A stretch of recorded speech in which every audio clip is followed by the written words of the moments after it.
brought me sprinkle cookies. The what, no fucking TV now? Hey! Maybe she's from Jersey. What's up, everyone? Welcome back to another episode of Maybe She's from Jersey. Hi. We are your hosts, Alex Curtis. and Jackie Neese.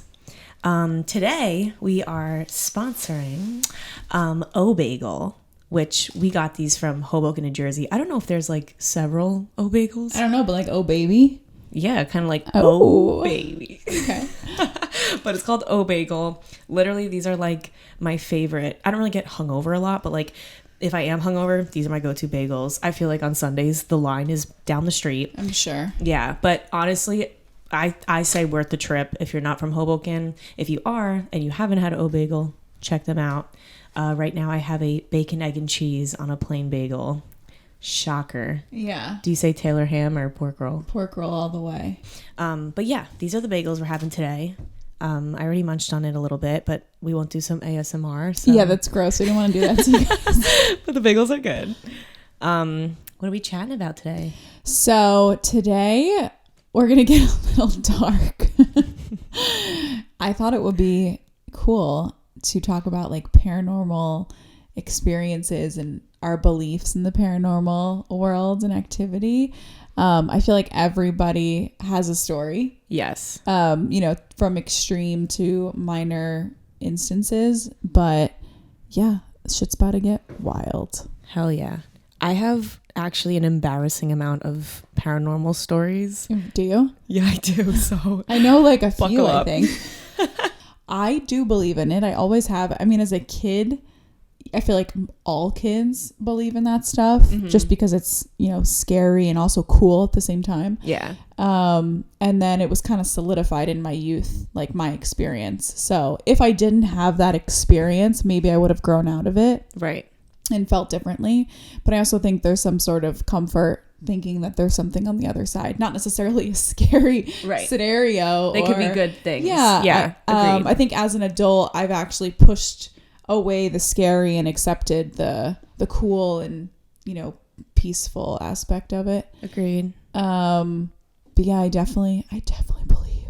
Oh, me too. And mine isn't even like, I'm not like scared. I'm more like, I feel like just because like you said, like when you're young, like experiences I've had when I was younger, like I had so many miracles happen in my life that doctors could not even scientifically explain why those things happened and how this person survived, that I was just like, I can't doubt that there's something else out there. Like I'm very spiritual, so I feel like that's why I lead into the like paranormal stuff, and not even like in a bad way, more in a way of like I feel like I don't lose connections and relationships with people who have passed on. Like obviously the relationship it's comforting. like that was a huge thing. Actually losing my dad was, someone said to me, they were like, you didn't lose your dad, your relationship just changed with him. And I mean, I clung on to that for fucking dear life. Nice. Who said it was actually my dad's boss's girlfriend.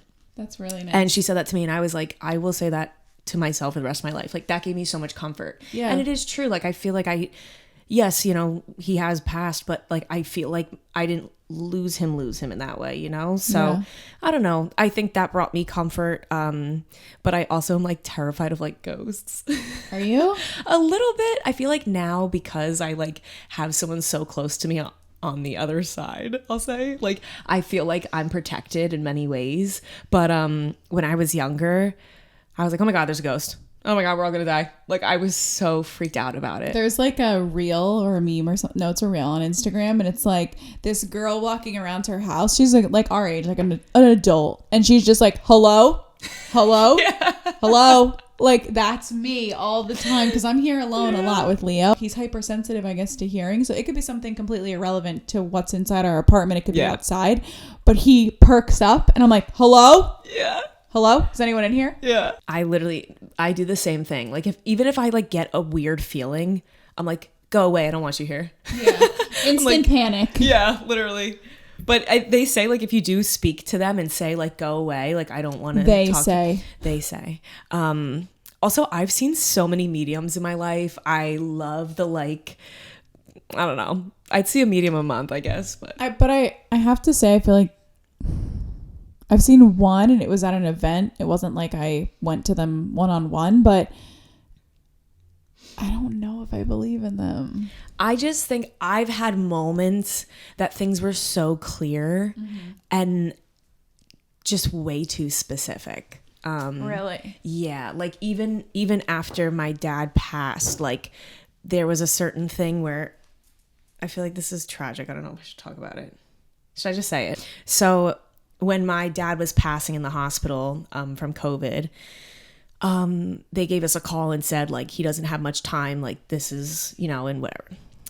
Past that. But I started praying to my dad's best friend. He died of a stroke. And there was like, I don't know if he was having like brain surgery at the time, but there was something with his head that the stroke affected or something like that. And I was saying to him out loud, I was like, Ray, keep his heart beating, like, please keep his heart beating, Ray. And I kept calling his name. And then when my dad passed, we saw a medium quickly after, probably a little too quick, but she was like, there's a man that was there who helped your dad pass over, someone with a head trauma, like someone who dealt with trauma to the brain or some sort of stroke or, and like, I was like, oh my God. I was like, wait, I know someone, Ray. And she was like, wait, Ray of Hope? She knew him.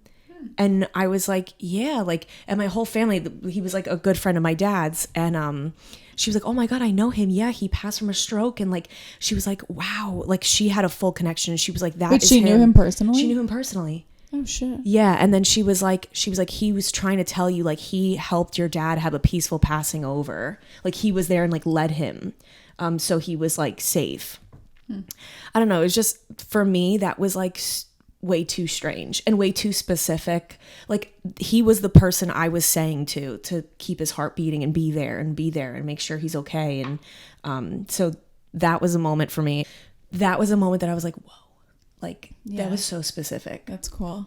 I can see why you feel that way. I guess I've just never experienced someone be specific with me, and with information and access to information out there, I just get a little skeptical, and that could just be like, I don't know. A lot of it could be generic too. Yeah. They're like, yeah, they say they love you and miss you. Like they better. Yeah. What else are they gonna say? Why would you not miss me?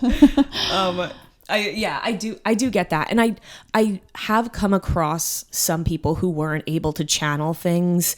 I take it with a grain of salt. I just think I also have had experiences where people were, specifics, like so specific, like your dad has a red car. Like, so, I don't know, just too specific that I was like, I can't doubt this. Yeah. But yeah, I think, do you have like a favorite paranormal experience? I don't think any of them are like, woohoo, but,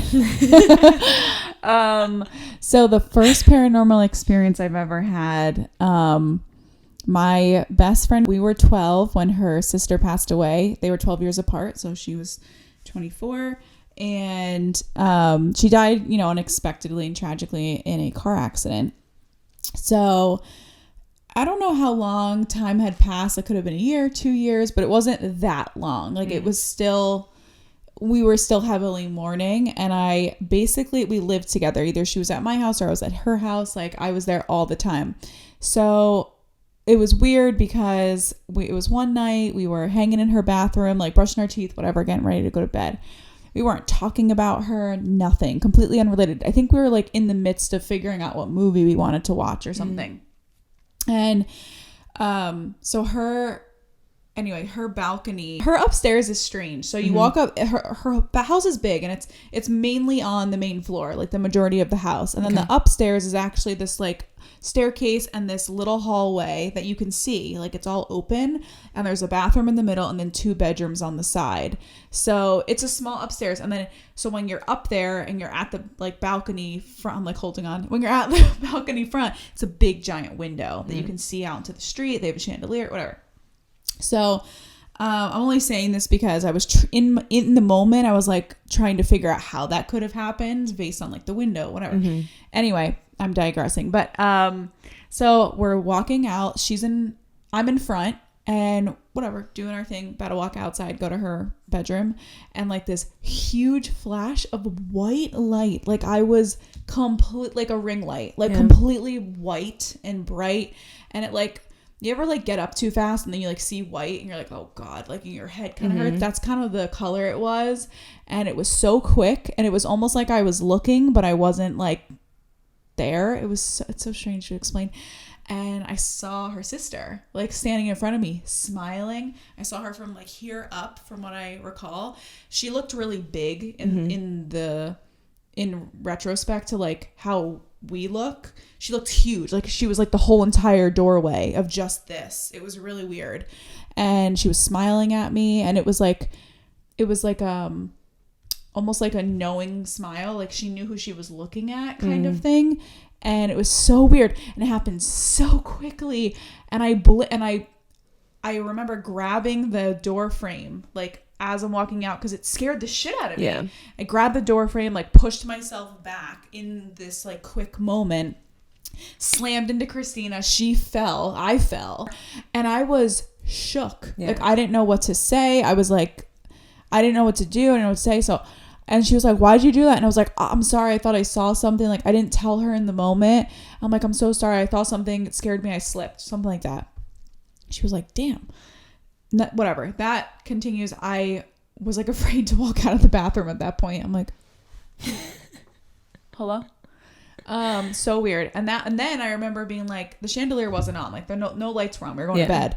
And like her parents were sleeping already. So the lights were off. I'm like looking out the window. Was there a car light? Like, what was that? Like, I was in my 12-year-old, whatever, 13, whatever, however old I was self.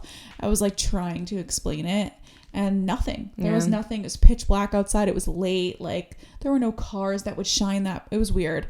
And I remember like looking, because it was Erica's room and Christina's room, and the bathroom in the middle. And Erica's room's always closed. And I like looked over at her room, and I was like, okay. And then I just like ran to Christina's room.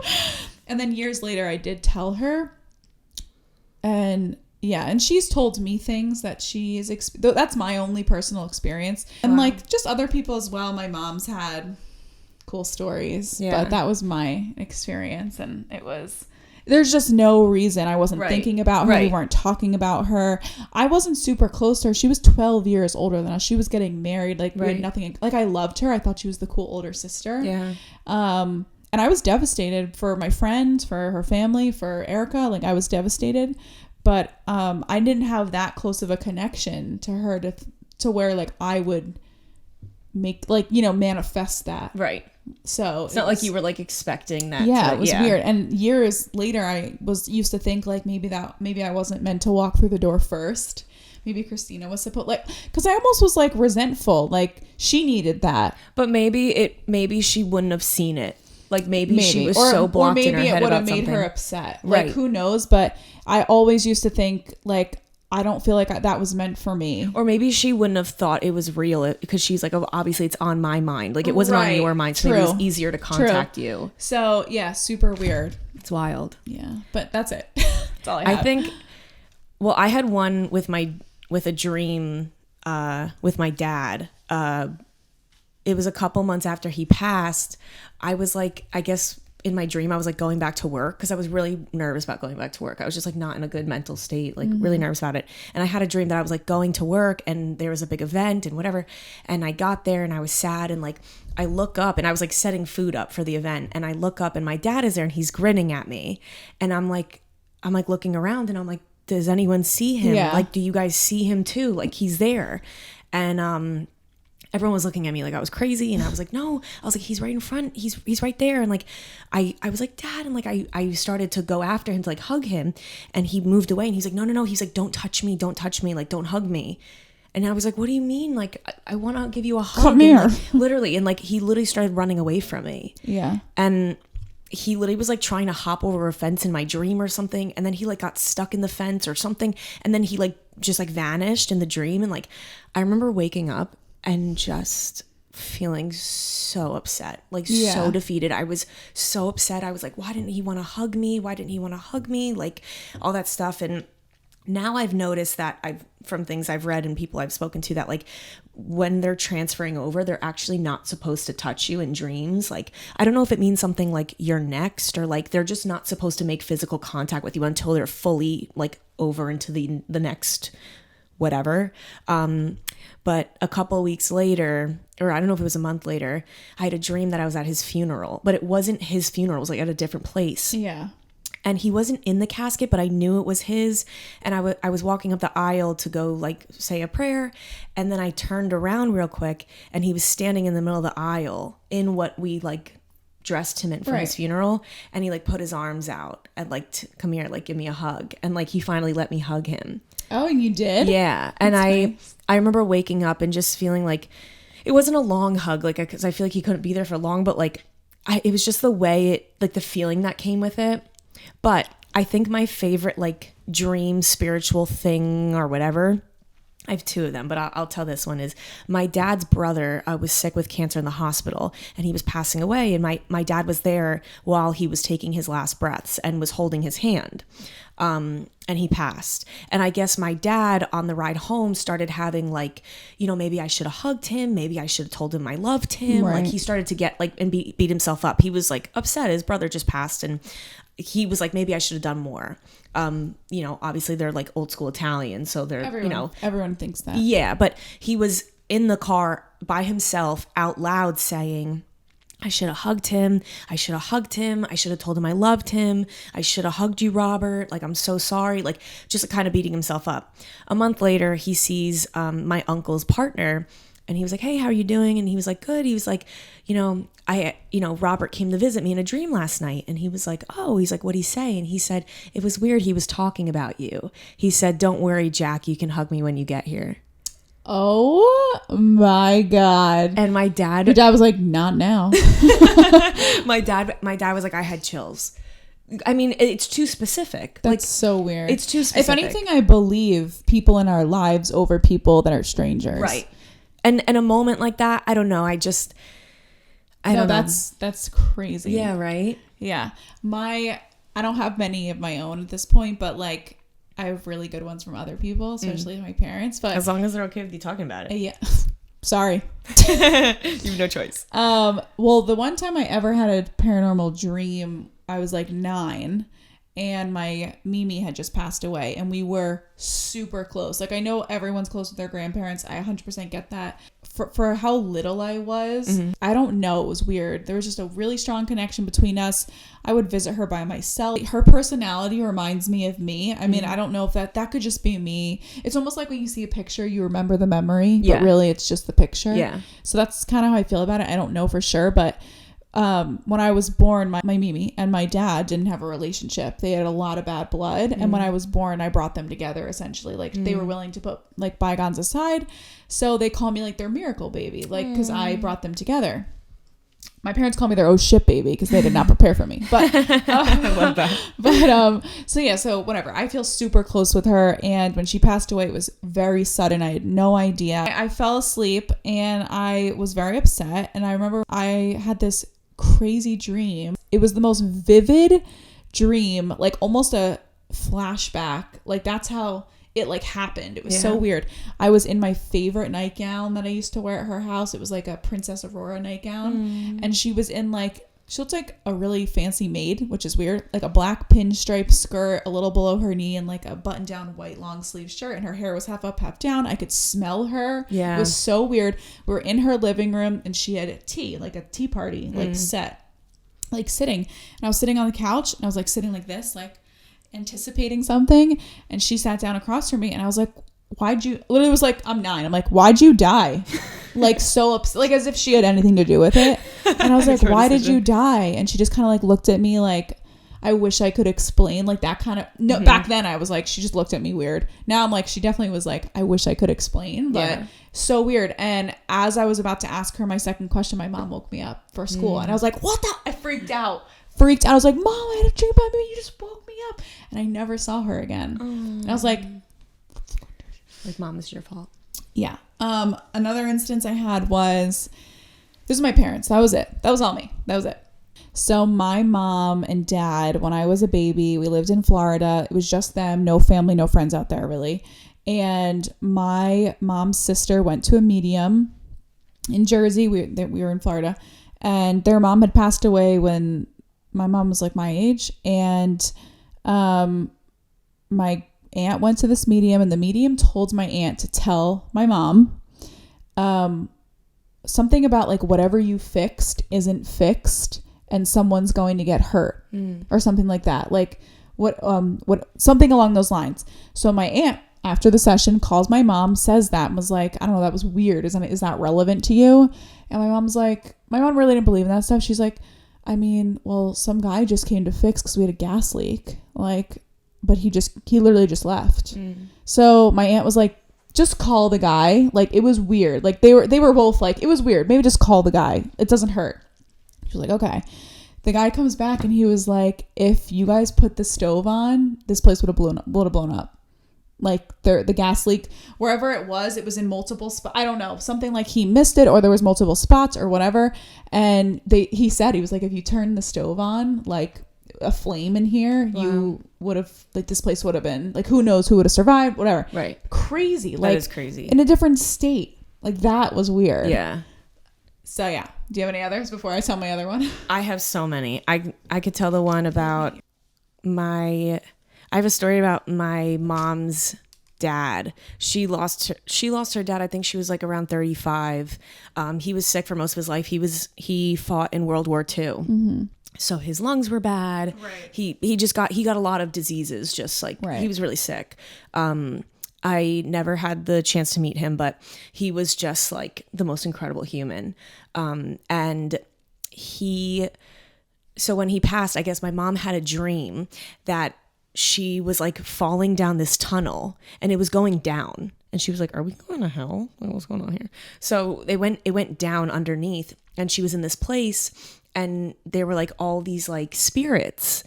And she's like, what the fuck is this? Like, it was really like, it was a scary dream. Yeah, and then she like kept walking through, and there was this glass door. She could probably tell it better, but there was like this glass door, and there were a bunch of like kids. And then there was this chair, and her dad was sitting on the chair, and he let her in, and she was like, Dad, like, what is this place? Like, what's going on? And he's like, I brought you here to let you know that I'm okay. He was like, everything's okay. He was like, I'm not in pain anymore. He was like, and you know, you guys need to move on and whatever, and this and that. And she was like, what is this place? Like, who are these children? Because he hated kids. Hated kids. Would they be at a restaurant and like a kid would cry and he's like, let's get the fuck out of here. Like, he had no patience for it. But there were a bunch of like young kids, I guess.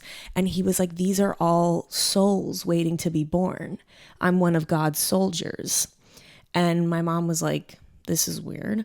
And so she woke up and she told her mom about it, my grandma, and she was like, and you know, he was saying this and blah, blah. And he said, he's not in pain. And, you know, he said, he's one of God's soldiers. And my grandma's mouth dropped open and she was like, has he ever said that to you before? And she was like, no. And she was like, when we first started dating, like before he went to war, he told me that when he was to pass, he knew he was going to be one of God's soldiers. Like like it was like a thing, like weird. That's so weird. Yeah, like he would tell my grandma all the time before they started dating, like, when I pass on, like, I'm going to be one of God's soldiers. Like, I'm going to have like a strong position there or something like that. Like, and it was just like a weird, literally, help me out. It was just like a weird moment. But I could also tell the story about my dad. Like, I'll save that for the end because that's a good ending. Okay. Also related to my Mimi's passing. So my dad, like I said, they'd rekindled their relationship since I was born, and they were super close. Like, they really let bygones be bygones as best they could. So when she passed, let's say it was a Sunday night, she was supposed to get surgery Monday morning, like super early, first thing, like 6 a.m. And my dad knew, like, but it was a routine surgery. She was also sick. She had some sort of cancer, but like something that you could live with for a while. So she went in for the surgery and she passed on the table. She had like a massive heart attack on the table. So it was very unexpected, and she was like 67. So she was young. So my dad had a dream right before 6 a.m. Like whenever they called her time of death and they, you know, relayed that information to my dad, he had this dream hours before in the middle of the night that night. And he got up out of the bed after he had this dream and typed out his dream because he was like, this was real. Wow. So we still have it to this day. But essentially hours before she had passed, he had this dream where he was driving like a convertible of some sort or something like that. He could probably tell it better, but driving some car down a highway, and he pulled over for whatever reason. And there was his cousin who had passed when he was young, and he committed suicide like a really long time ago. And my dad was like, oh my God, let's say his name's like Jimmy. He was like, Jimmy, like, oh my God, like hasn't seen him, hasn't really thought of him. Like, what are the odds, right? And he's like, how are you? And Jimmy was like so nice and pleasant. It was like, I'm doing really well. Like, thank you. Like, whatever, like really at peace. And he said, you know, why are you here? Like, where have you been? And Jimmy was like, I just want to let you know that like your mom's going to be okay. I'm going to take care of her. Like, I'm going to take care of her personally. You don't have to worry. And he was like, and he kind of describes it like in the dream, he was like, okay, like, yeah, sure. Like he didn't think anything of it. And then he also said like, this is just eerie and has nothing really to do with it. But so Jimmy's dad also committed suicide a few years later. Who knows what was going on in that family? You just never know people are going through. But so my dad had said, you know, have you seen your dad? And he was like, no, I haven't. Like, weird. So my dad's like, what the fuck does that mean? He still tries to analyze it to this day. Like, yeah, I don't know. But regardless, so super weird. And then hours later, and there's more detail, but hours later, my Mimi passed and he was like, he was devastated. But that dream kept him so much comfort. Yeah. And he was like, this fucking sucks. Yeah. But like thank God I had that message. So weird. That's crazy. Yeah.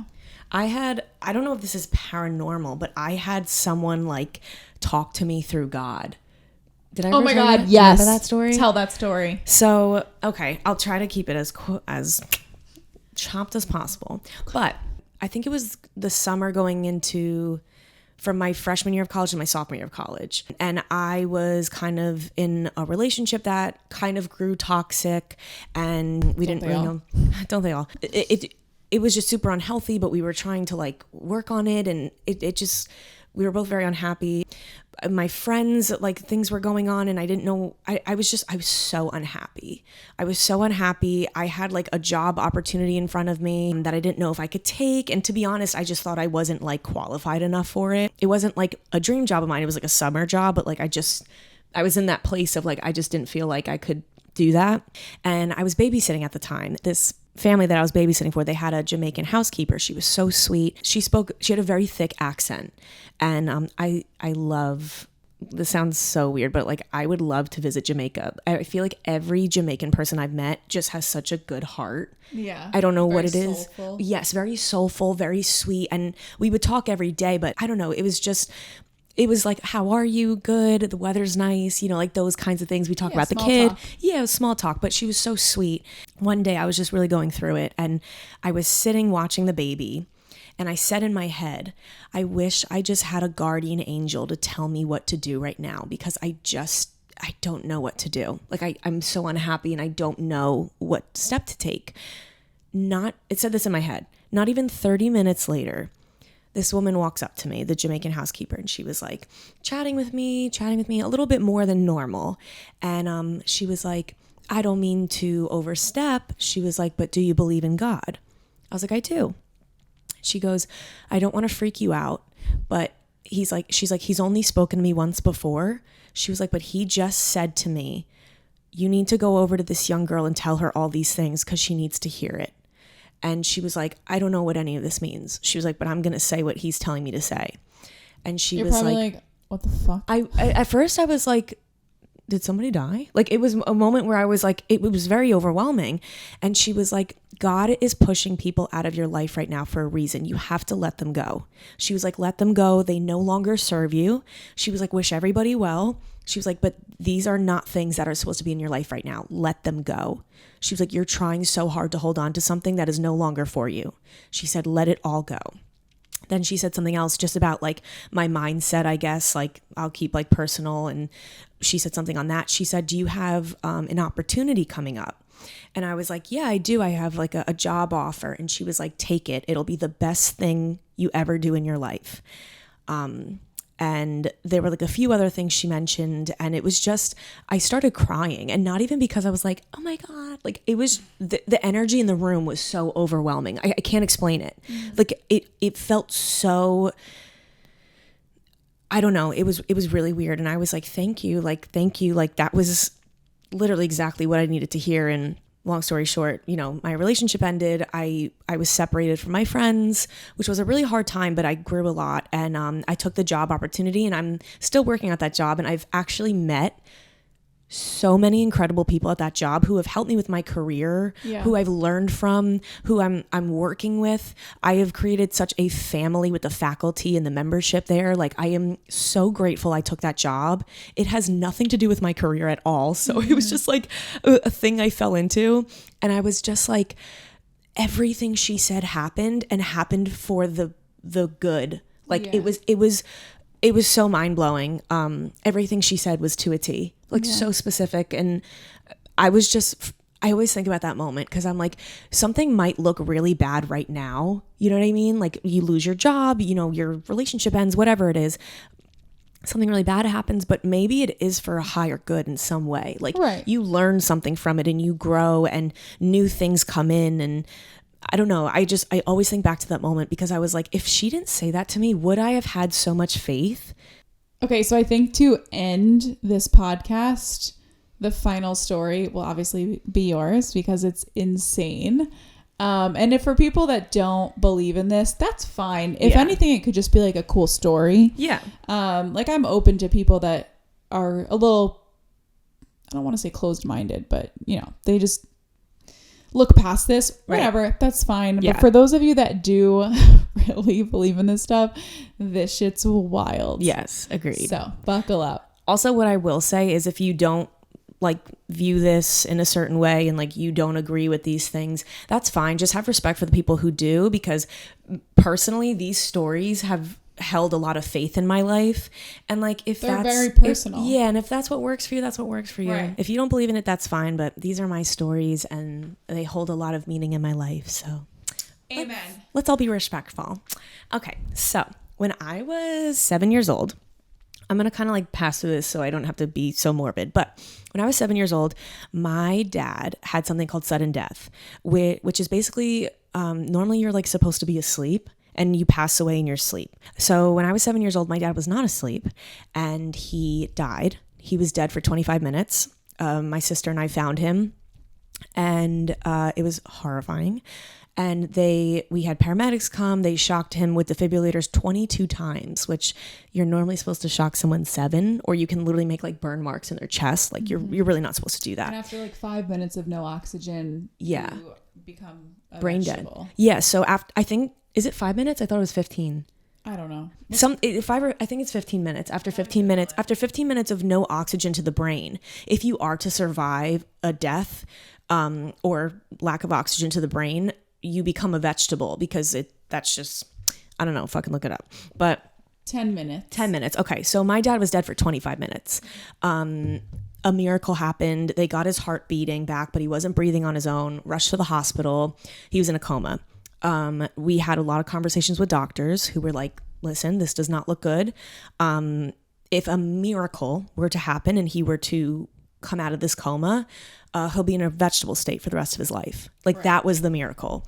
So they were like, you really do have to make the decision of what you would like to do, blah, blah, blah. So we had people from all over. This goes back to the story I was telling before about Ray.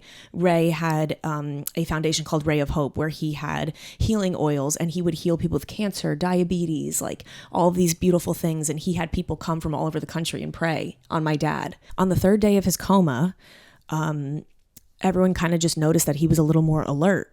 And they were like, Jack, if you can hear us, blink your eyes twice really hard.